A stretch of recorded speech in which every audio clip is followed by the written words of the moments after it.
한국에 그 목회 데이터 연구소라는 곳이 있습니다. 이곳에서 기독교인의 교회 봉사 실태에 대한 리포트를 작성한 것이 있는데, 여기 보면은요, 교회를 다니는 성도 중에 봉사자의 비율이 어느 정도인가라고 했을 때에 전체 성도의 44%가 교회에서 봉사하는 인원이라고 합니다. 그 중에서 50세 이상이 또 58%를 해당한다고 하죠. 봉사를 하는 이유에 대해서 또 물었더니 자원하는 마음으로 봉사를 하고, 또 어떤 분들은 신앙의 성장을 위해서 이 봉사를 한다라고 응답을 했습니다.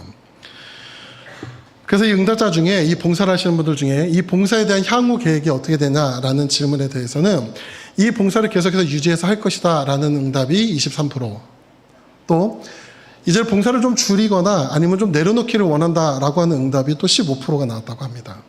그래서 이분들에게 왜 봉사를 내려놓으려고 합니까? 라는 그 이유를 물었더니 체력과 시간의 한계를 느끼기도 하고요, 또 은혜가 없이 소모적으로 이루어지는 봉사 가운데 좀 지쳐 있었다라는 응답이 나왔습니다. 그리고 이렇게 봉사를 내려놓으려고 하시는 분들 중에는 번아웃을 경험한, 그러니까 너무 과도한 봉사로 인하여서 지쳐버린 거죠. 그래서 그 봉사자 중에 10명 중에 3명 정도, 3사람 중에 한 분이 이 번아웃까지도 경험하는 이 봉사의 상황을 이렇게 좀 조사 가운데 나타났습니다. 조용히 옆 사람의 손 한번 꼭 잡아주십시오. 힘내십시오. 봉사하시는데, 예전에 사역할 때 한 청년이 이런 고민을 줬습니다. 주일 아침부터 본인은 저녁까지 나와서, 교회에 나와서 예배 반주, 또 교육부 교사, 또 청년 임원 등 어찌 보면 자신의 평일의 삶보다 더 바쁜 주일을 보내는데, 이게 1년, 2년 지나면서 어떤 피로감이냐면 이 봉사에 대한 피로감이 계속해서 쌓여갔다고 합니다. 그래서 어느 순간부터는 이 일을 내가 왜 해야 되는지 모르겠다라고 호소하는 경우가 있었습니다. 이 청년이 그 봉사에 대해서 번아웃이 된 상태인 것이죠. 이 청년뿐만 아니라 어른들도 마찬가지죠. 여러 모양으로 교회를 섬기면서 헌신하고 충성하다 보면은 지치는 순간이 반드시 오게 마련입니다. 그러면은 이럴 때 대부분은 이런 생각을 합니다. 그냥 편하게 예배만 드리고 성김만 받으면 얼마나 좋을까. 한 번쯤은 그런 생각들을 좀 해보시지 않으셨습니까? 그런데 교회를 위한 헌신과 봉사는 사실 너무나도 중요합니다. 그러나 그 움직임을 만들어내는 그 안에 내면적인 원동력이라는 것을 잃어버리면은 언제든 그 봉사 가운데 지치기 마련이죠. 그럼 오늘 우리의 신앙의 삶을 움직이는 이 원동력이 무엇인지를 오늘 말씀 가운데서 우리가 좀 함께 살펴보고 생각해 보려고 합니다. 오늘 본문은요, 우리가 잘 아는 말씀입니다. 룻기의 말씀인데, 이 룻기의 말씀은 많이 보기도 하고 들었던 말씀일 것입니다. 그런데 오늘 이 룻기의 말씀을 처음 접하시는 분들을 위해서 이 내용이 간단하게 어떠한 내용을 갖고 있는지를 좀 제가 설명해 드리면 이렇습니다. 유다의 베들레헴이라는 한 지역에 이 한 가족이 살고 있었습니다. 그런데 이 가족이 그 땅에 흉년이 들어서 굶어 죽을 수밖에 없는 상황이 되었을 때에 이 가족은 이 유대 베들레헴을 떠나 모압이라는 지역으로 이사를 가게 됩니다. 그곳에 가면 당장 먹고 살 수 있는 기회가 있었기 때문에 그렇죠. 그런데 그곳으로 이주한 후에 이 가정 가운데 불행이 닥치는데 얼마 지나지 않아서 그의 남편이 죽게 됩니다. 그리고 남은 두 아들은 그 모압 지역에 사는 여인들과 결혼을 하게 돼요. 그리고 모압에 거주한 지 10년쯤 되었을 때에 이 가족의 두 아들마저도 죽게 된다고 합니다. 그래서 지금 상황이 시어머니와 며느리 둘만 남은 상황이 된 거예요. 이런 상황 가운데 어느 날 고향 유다 베들레헴에서 한 소식을 듣습니다. 어떤 소식이냐면은 하나님의 은혜로 흉년이 끝나 양식을 얻게 됐다는 소문이었어요. 그래서 이 시어머니는 두 며느리와 함께 고향으로 돌아가려고 하는데, 이때 이 시어머니가 며느리들을 친정으로 돌려보냅니다. 왜 그러냐면은 자신을 따라오면은 너무나도 젊고 아름다운 이 며느리들이 새로운 삶을 살지 못할 거, 그러니까 과부로서 살아가야 되기 때문에 이 며느리들을 친정으로 돌려보냄으로 인하여서 두 며느리의 새로운 삶을 열어주기 위해서 자기의 각자 집으로 돌아가라고 이 시어머니가 말을 하죠. 근데 이 며느리들이 처음에는 이 시어머니의 말을 거부합니다. 그러나 결국 한 며느리는 고향으로 돌아가고 한 며느리만 이 시어머니가 함께 남게 됩니다. 이것이 룻기 서두의 이야기입니다. 그 남게 되는 상황을 오늘 본문 16절 17절에 보면 이렇게 나옵니다.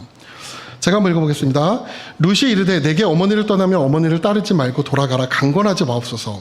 어머니께서 가시는 곳에 나도 가고 어머니께서 머무시는 곳에서 나도 머물겠나이다. 어머니의 백성이 나의 백성이 되고 어머니의 하나님이 나의 하나님이 되리니 어머니께서 죽으시는 곳에서 나도 죽고 거기 묻힐 것이라. 만일 내가 죽는 일 외에 어머니를 떠나면 여호와께서 내게 벌을 내리시고 더 내리시기를 원하나이다 하는지라. 집에 돌려보내려고 하는 그 며느리가 어머니에게 남으면서 했던 내용이 이 내용입니다.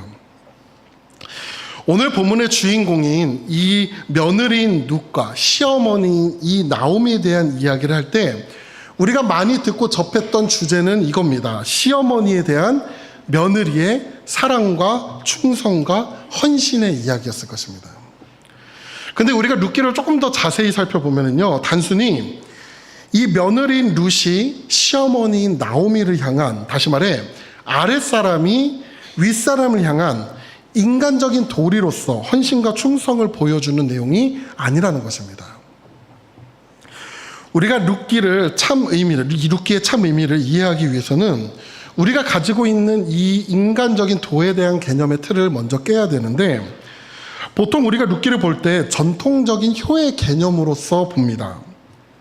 하위자인 약자가 상위자인 그러니까 강자에게 갖는 절대적 충성과 헌신이라는 그 틀에 시어머니이며 상위자인 이 나오미를 향한 며느리이며 하위자인 이 룻의 아름다운 헌신의 모습으로서 보통 이해를 합니다.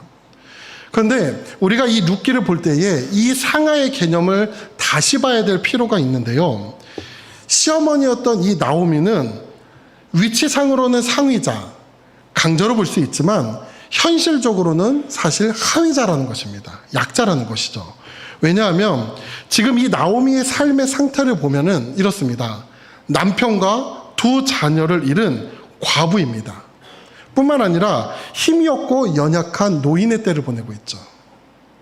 그리고 현실적으로 이 나오미는 더 이상 아이를 가질 수 없는 부름의 상태이고 삶의 한계를 가지고 있는 상황입니다. 그에 비해 하위자라고 생각하였던 이 룻은 현실적으로는 이 상위자였는데, 왜냐하면은 이 나오미에 비해 젊으며 아이를 낳을 수 있는 현실적인 강자, 이 상위자에 있다라는 것이죠. 이 내용을 정리하면 이렇습니다. 며느리 룻은 현실상 강자인 상위자이고 나오미는 약자인 하위자입니다. 이렇게 상하의 개념으로 볼 때에 며느리인 이 룻이 나오미를 위해 헌신할 이유가 사실은 없다라는 것입니다. 뿐만 아니라 이 나오미에게도 룻에게 그 어떤 헌신과 충성을 강요한 적도 없습니다. 그럼에도 이 룻기를 보면은요, 룻은 나오미를 향해 섬김과 충성의 모습을 갖고 있는데 이는 강요가 아닌 자발적 섬김과 헌신이었다는 것이죠. 다시 말해 약자를 향한 강자의 자발적인 섬김과 헌신이라고 말할 수 있습니다. 이러한 룻의 모습을 드러내는 히브리어 단어가 있습니다. 그것이 뭐냐면은 헤세드라는 단어입니다. 오늘 11시 예배 찬양팀이 헤세드 찬양팀이죠. 이 헤세드라는 단어, 히브리어 단어가 가지고 있는 그 뜻이 있는데 어떤 뜻이냐면 1차적으로 자비와 사랑과 인애라는 뜻을 갖고 있습니다. 자비와 사랑과 인애가 넘치는 찬양팀입니다. 웃으시면 안 되죠. 박수 쳐드려야 되죠. 오늘 본문의 상황처럼요, 약자가 공궁에 처했을 때에 강한 자가 그 어떤 의무가 없음에도 불구하고 약자를 향하여 자발적으로 보이는 사랑과 이 자비의 모습을 헤세드라는 단어로 표현한 것입니다. 이 헤세드의 모습은요, 하나님과 우리 사이에서도 이 모습을 찾아볼 수 있습니다. 사실 우리는 죄로 인해 죽을 수밖에 없는 연약한 죄인들이지 않습니까?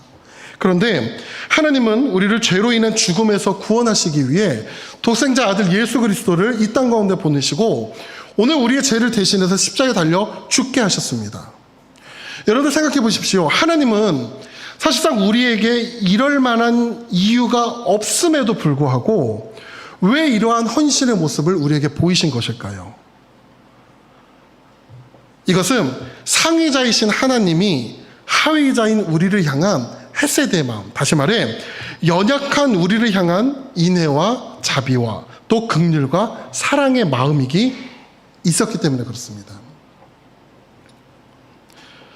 룻은 나오미에게 헌신할 이유는 없었습니다. 그러나 공궁에 빠진 나오미를 그냥 놔두고 떠날 수는 없었죠. 이에 룻은 그래서 자발적으로 어떤 강압이나 의무가 아닌 순전한 인애와 사랑과 그 어머니를 향한 마음으로 공궁에 빠진 나오미를 섬기기로 결심한 것입니다. 뿐만 아니라 이 헤세드라는 단어 안에서 한 가지 더 살펴볼 의미가 있는데, 헤세드의 또 다른 의미로는 이런 게 있습니다. 성실, 진실, 신뢰라는 뜻을 갖습니다. 이는 변함이 없는 또 흔들림이 없는 모습을 강조할 때 이 헤세드라는 단어를 씁니다. 오늘 본문 16절 17절을 다시 한번 보면요, 여기의 내용을 보면은 룻이 나오미를 따르려고 할 때에 그 나오미를 향하여 하는 고백의 내용인 것입니다. 그 내용을 정리하면 이렇습니다. 어머니가 가는 곳에 나도 가고 어머니가 머무는 곳에 나도 머물겠나이다. 어머니의 백성이 나의 백성이 되고 어머니의 하나님이 나의 하나님이 되시니 어머니가 죽으시는 곳에서 나도 죽어 거기 묻힐 것입니다. 지금 나오미를 향한 충성과 헌신을 다짐하고 있는 것이에요. 이 내용을 보면 나오미를 향한 인애와 사랑뿐만 아니라 그 어머니를 향한 변함없는 헌신과 이 충성을 함께 다짐하고 있는 것입니다. 근데 여러분, 이 룻의 다짐이요, 생각보다 결코 단순한 헌신과 다짐이 아닙니다. 어찌 보면 이 룻은 자신의 인생의 한계인 과부의 삶을, 이 과부의 인생을 벗어나 새로운 삶을 시작할 수 있는 기회를 내려놓는 것입니다. 여러분 생각해 보십시오. 무엇이 이 룻으로 하여금 자신의 유익을 내려놓고 시어머니를 향한 이 인애와 사랑, 또 헌신과 충성의 모습을 갖도록 한 것일까요? 룻에게 있어서 이렇게 행할 수 있는 마음의 원동력은 무엇이었을까요? 이것이 오늘 말씀을 통해 우리가 주목해보고 찾아보려고 하는 핵심입니다. 오늘 본문을 보면은요, 룻이 이런 결단을 할 수 있었던 그 이유나 근거가 드러나 있지 않습니다. 그런데 오늘 이 내용 가운데 몇 가지의 단서를 통해서 룻이 이러한 결단을 할 수 있었던 이유를 우리가 함께 좀 살펴보려고 하는데, 먼저 룻의 출신 지역을 통해서 우리가 살펴볼 수 있습니다.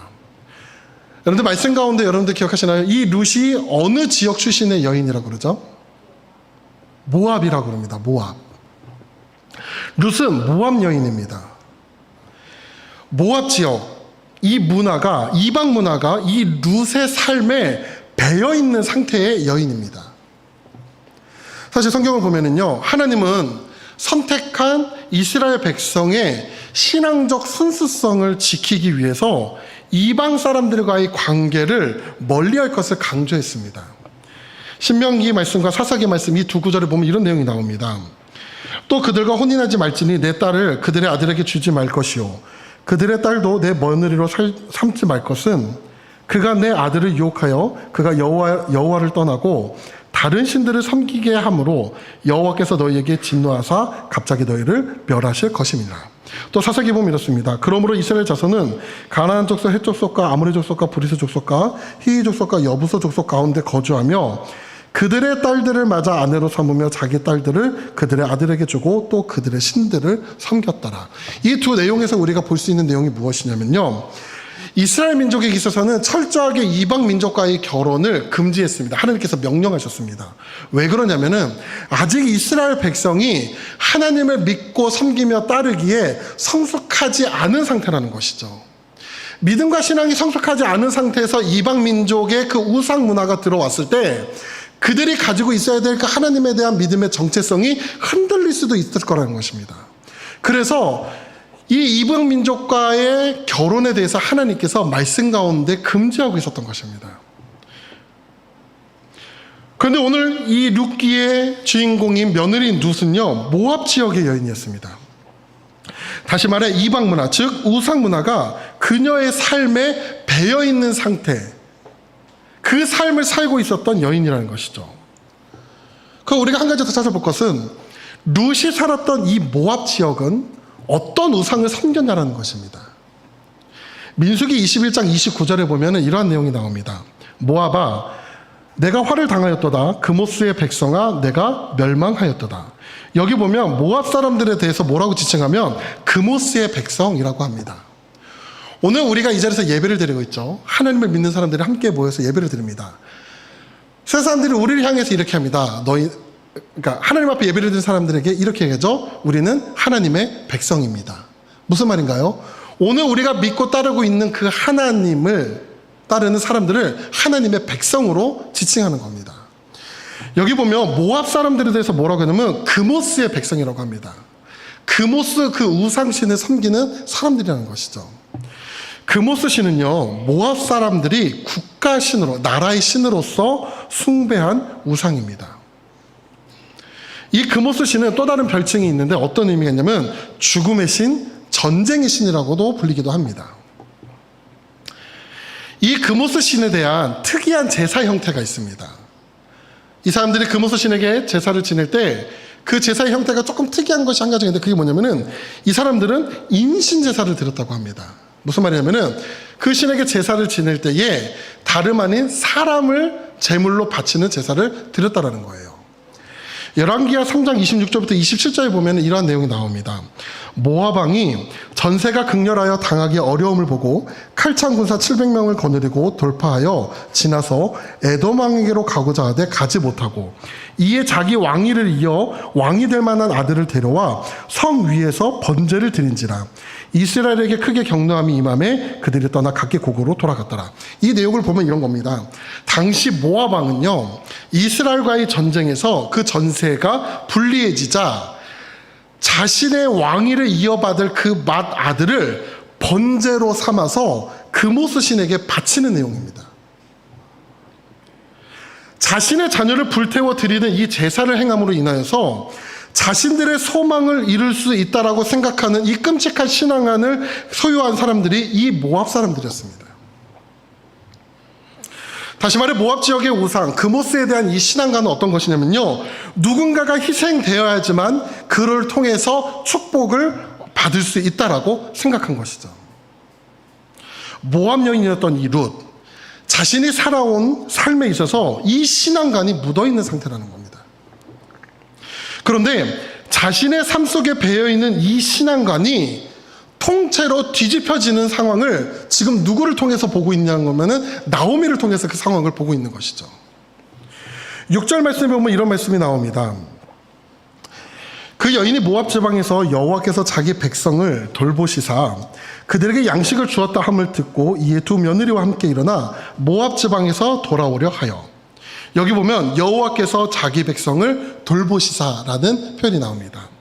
이 돌보시사라는 단어가 히브리어에서 파카드라는 단어를 쓰는데 이게 뜻이 뭐냐면은 방문하다 또는 주의 깊게 살펴보다라는 의미를 갖는 거예요. 이 돌보시다의 의미가. 그래서 이 표현을 보면요, 오랜 가뭄과 흉년으로 인해 황폐하고 고통받는 이스라엘 백성의 땅을 하나님께서 주의 깊게 살피시고 그래서 그들의 필요를 채워주셨음을 생생하게 표현해주는 내용이 바로 이 돌보시사라는 단어입니다. 요즘에 많은 사람들이 보고 화제가 된 드라마 하나가 있습니다. 폭삭 속았수다라는 드라마 많이들 보셨죠? 그걸 보면요, 참 거기서 의미 있는 장면들과 내용들이 참 많습니다. 제가 이 부분을 준비하다가 갑자기 한 장면이 생각났는데요. 이게 안 보신 분들에겐 죄송하지만 그래도 이해를 돕기 위해 이 관식가 애순이가 노부부의 집에 새빵살이를 하게 됩니다. 근데 이 주인집 노부부를 처음 보면은요, 성격이 굉장히 까칠해 보이고 무심해 보이는 모습으로 등장을 합니다. 그런데 이 노부부의 진짜 모습이 그 뒤에 나오는데 이 관식가 애순이 가난으로 쌀조차 바닥난 그 상황 가운데 애순이의 쌀떡을 매일 밤 이 노부부가 주의 깊게 살피면서요, 아이를 가진 이 젊은 부부가 굶지 않게 하기 위해서요, 쌀독에 하루 먹을 치의 양의 쌀만 매일매일 살피면서 부어주는 장면이 나옵니다. 여러분들, 이 히브리어 파카드인 이 돌보시사라는 말 안에는요, 자기 백성이 가장 절망적이고 가장 암울한 순간에 처해 있을 때에 하나님이 그들을 잊지 않으시고 찾아오시는 분임을 보여주는 것인데, 이러한 모습은 성경의 다른 부분에서도 있습니다. 90세의 자녀의 소망을 상실했던 사라는요, 하나님께서 그를 돌보시사 이삭이라는 기쁨을 그의 삶 가운데 주셨습니다. 또 애굽 땅에서 바로의 억압과 고통받고 있던 이 이스라엘 백성들을 하나님께서는 돌보시사 그들을 출애굽시켜 주셨습니다. 이렇게 하나님은 자기 백성들이 당하는 이 고난과 환난을 방관하시는 분이 아니라 그 고통 가운데 찾아와 주셔서 그 고통을 살피시고 뿐만 아니라 그 고난의 구덩이에서 자기 백성을 건져내시는 인애와 사랑과 자비의 하나님을 보여주고 있는 것인데, 이 룻은 이 하나님을 누구를 통해서 보게 된 것이냐면 바로 시어머니인 나오미를 통해서 보게 된 것이죠. 나오미를 통해 하나님을 바라본 룻은요, 그가 가지고 삶 속에 가지고 있었던 이 신에 대한 생각을 뒤집어 버리게 된 것입니다. 룻이 자기 삶 가운데 경험한 신은 어떤 신입니까? 인간의 수고와 노력, 때로는 고통과 희생을 수반할 때만 그 신은 은혜를 내려준 신으로만 봤습니다. 그래서 그 금오스 신을 섬길 때에 누군가의 희생이 있어야지만 그들이 원하는 것을 그 신은 주지 않았습니까? 그러나 나오미를 통해서 본 하나님은 어떠한 분입니까? 그의 백성이 부족하고 연약하여도, 또 고통과 고난 가운데 있을지라도 하나님은 살피시는 하나님으로 다가온다는 것이죠. 뿐만 아니라 오늘 또 다른 하나님의 모습을 이 룻은 깨닫게 됐는데, 8절에서 9절 말씀에 이렇게 나옵니다. 나오미가 두 며느리에게 이르되 너희는 각기 너희 어머니의 집으로 돌아가라. 너희가 죽은 자들과 나를 선대한 것 같이 여호와께서 너희를 선대하시기를 원하며 여호와께서 너희에게 허락하사 각기 남편의 집에서 위로를 받게 하시기를 원하노라 하고, 여기 내용을 보면은요, 나오미는요 두 며느리들을 친정으로 돌려보내고 있는데, 그 돌려보내면서 이렇게 말하는 겁니다. 여호와께서 너희를 선대하시기를 내가 원하고 여호와께서 너희에게 허락하사 각기 남편의 집에서 위로받게 하시기를 내가 원한다. 무슨 말인가요? 지금 나오미는요, 이 연약한 두 며느리의 삶 가운데에 하나님의 축복이 임하기를 간절히 빌어주고 있는 것이죠. 이 축복의 말을 듣는 룻의 마음은 어땠을까요? 본문에는 나와 있지 않지만 이 본문을 읽어가면서 이 시어머니가 자신을 향하여 하는 이 하나님을 통하여서 자신에게 하는 이 축복의 말을 들을 때에 아마 룻의 마음 가운데 이런 마음이 들지 않았을까요? 도대체 이 시어머니가 믿는 하나님은 어떤 신이길래 인간의 수고와 노력도 그리고 희생을 받지 않았음에도 그 백성을 돌보고 살피시고 은혜를 주시는가? 룻은 이 헤세드의 하나님을 나오미를 통해서 발견하게 된 것이죠. 그럼 이제 앞선 질문에 대한 답을 우리가 한번 생각해 보려고 합니다. 룻이 과부의 인생을 벗어나 새로운 삶을 시작할 수 있었던 그 기회를 내려놓고 나오미를 향한 헌신과 충성을 다짐할 수 있었던 그 이유는 무엇일까요? 그것은 그의 삶의 중심이 우상에서 하나님으로 송두리째 뒤집어졌기 때문에 그렇습니다. 그러기에 비록 세상적인 시선으로 봤을 때는 나오미를 따라가는 것은 이 룻에게 있어서 모든 것을 포기하는 삶처럼 보였지만, 그 시어머니를 따르는 그 모습을 신앙적으로 볼 때는 모압으로 돌아간다는 것은 금오스의 손에 쥐어진 죽은 삶이라면은, 나오미를 따라가는 것은 하나님의 손에 쥐어진 산소망의 삶이라는 것을 이 룻이 발견한 것이죠. 이제 룻에게 세상의 우상을 떠나 하나님 앞에 붙들린 삶의 중심이 오늘 세상의 유익을 내려놓고 나오미를 섬기며 충성하기 원하는 그 삶의 원동력이 된 것입니다. 오늘 이 말씀을 통해서 우리가 바라봐야 될 게 무엇일까요? 먼저 룻이 바라보았던 그 하나님을 오늘 성도 여러분의 삶 가운데도 발견하시고 바라보시길 바랍니다. 고난과 절망과 아픔 가운데 살아가는 자기 백성을 외면하지 않으시고 그 고통의 삶 가운데 찾아와서 살펴주시며 우리를 고난의 구덩이에서 건져주시는 그 인애와 사랑과 자비의 하나님, 이 헤세드의 하나님을 찾으시고 발견하시기 바랍니다. 두 번째로 하나님 안에 산 소망을 바라보시길 바랍니다. 룻이 세상의 유익을 내려놓고 이 나오미를 향한 헌신과 또 충성을 다짐할 수 있었던 이유는 나오미의 삶 가운데 함께 하시는 그 하나님의 산 소망을 바라봤기 때문이죠. 시편 42편 5절을 보면은 이런 말씀이 있습니다. 내 영혼아, 내가 어찌하여 낙심하며 어찌하여 내 속에 불안해하는가? 너는 하나님께 소망을 줘라. 그가 나타나 도우심으로 말미암아 내가 여전히 찬송하리로다. 우리가 세상의 유익을 내려놓을 수 있는 이유가 무엇입니까? 그거는 우리의 삶의 진짜 소망이 세상에 있는 것이 아니라 하나님 안에 있기 때문에 그렇습니다. 그리고 이제 마지막으로 룻의 이 선택과 행동, 시어머니인 나오미를 따르려고 하는 이 선택과 행동은 그 삶의 어떠한 결과를 가져왔는지를 우리가 마지막으로 한번 보려고 하는데 14절과 18절의 말씀입니다. 이렇게 나옵니다. 그들이 소리를 높여 다시 울더니 오르바는 그의 시어머니에게 입 맞추되 룻은 그를 붙쫓았더라. 나오미가 룻이 자기와 함께 가기로 굳게 결심함을 보고 그에게 말하기를 그치니라. 이 룻기가 기록되어 있던 시대가 있습니다.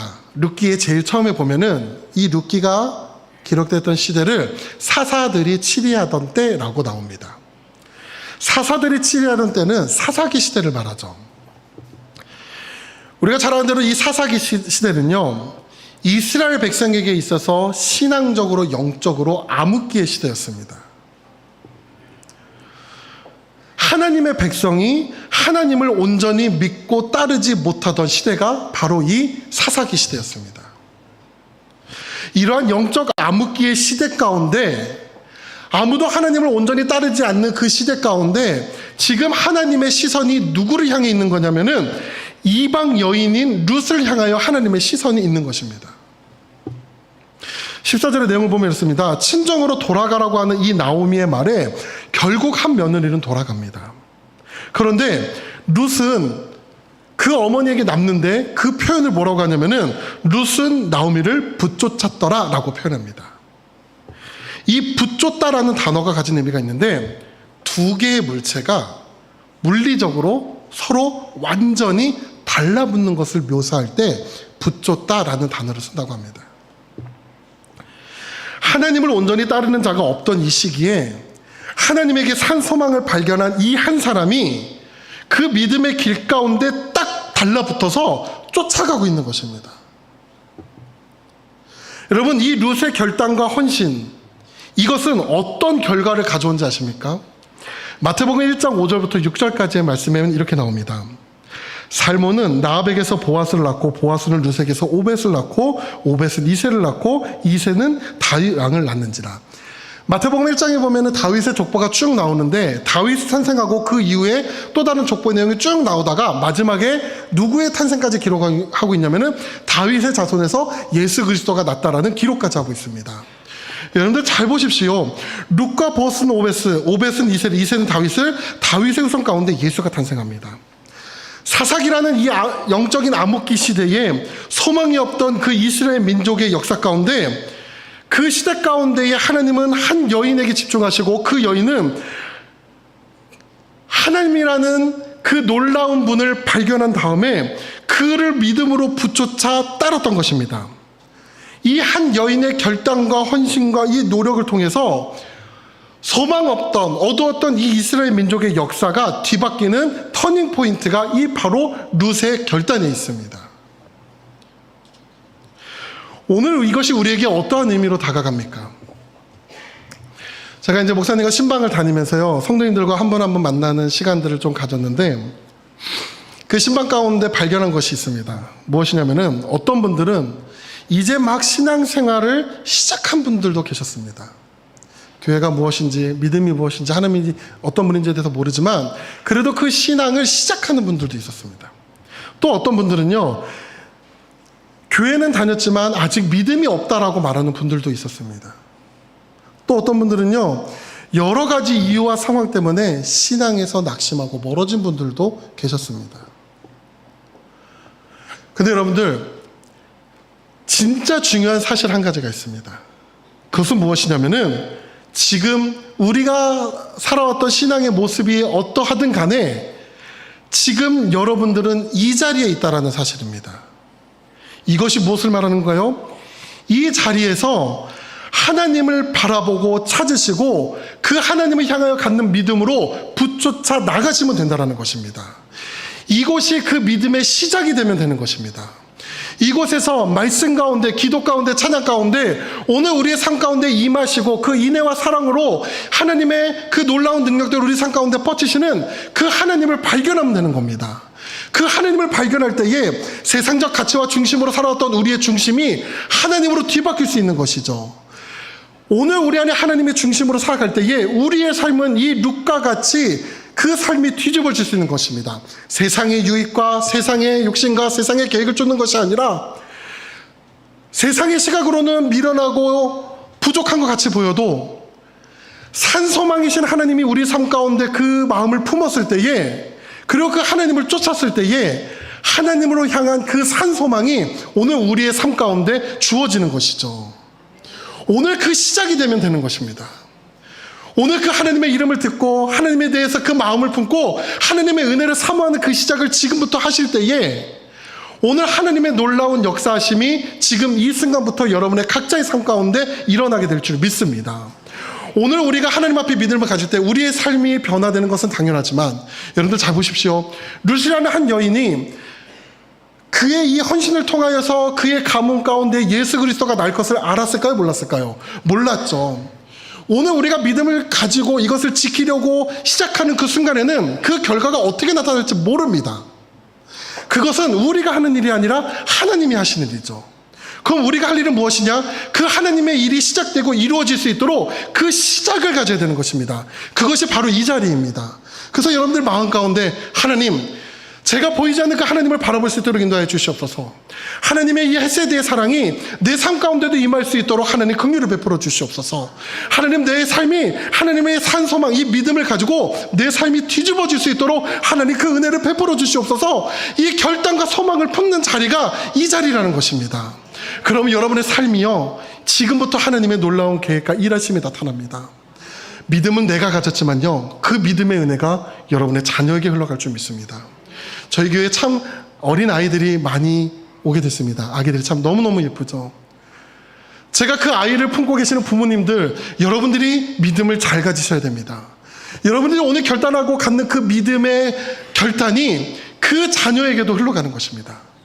그뿐만인가요? 오늘 믿지 않는 가정에서 홀로 신앙생활 하시는 분들이 하나님 앞에 오늘 그 믿음으로 결단을 하면은요, 그 가정의 변화가 하나님의 일하심이 시작되는 것입니다. 그 가정만 변하는가요? 여러분이 속한 회사가 변하고요, 여러분이 속한 공동체가 변하고요, 어찌 보면 우리가 살고 있는 이 태국 땅이 우리의 삶을 통해서 하나님의 역사심이 나타나게 될 줄도 믿습니다. 우리의 모습은 작지만 일하시는 분은 하나님이시기 때문에 그렇습니다. 오늘 이 소망이 이 말씀을 통해서 오늘 우리가 붙들어야 될, 그리고 쫓아야 될 귀한 믿음의 메시지인 줄 믿습니다. 우리 이 시간에 함께 찬양하시면서 또 함께 기도하실 텐데, 오늘 여러분의 삶 가운데 이 고백이 있었으면 좋겠습니다. 하나님, 이제는 내가 하나님을 향한 그 믿음을 온전히 갖기를 원합니다. 룻이 바라보았던, 나오미를 통해 바라봤던 그 하나님, 인애와 공의와 사랑과 그 자비하신 하나님이 오늘 우리의 삶 가운데도 함께 해주셔서 먼저 고통받고 있고 힘들어하고 또 지쳐있던 우리 삶 가운데 우리는 자격 없고 우리는 부끄럽지만 그 하나님의 놀라운 손길이 우리 삶 가운데 임하셔서 우리를 구원하여 주시옵소서. 우리를 도와주시옵소서. 그 그 하나님을 바라볼 때에 세상에서 얻을 수 없는 그 산 소망을 우리가 품을 수 있도록 그 은혜를 허락하여 주시옵소서. 여러분들 이 소망을 가지시기 바랍니다. 그리고 그 마음을 주실 때 여러분들의 입술로 고백하고 결단하시기 바랍니다. 하나님, 내가 살아가는 이 믿음의 삶의 걸음 속에서 하나님, 이 믿음을 끝까지 쫓으며 살아가겠습니다. 이 믿음을 놓치지 않도록 하나님 붙잡아 주시옵소서. 하나님, 인내하며 나갈 수 있도록 도와주시옵소서. 여러분들 이 마음으로 하나님 앞에 결단하셨으면 좋겠습니다.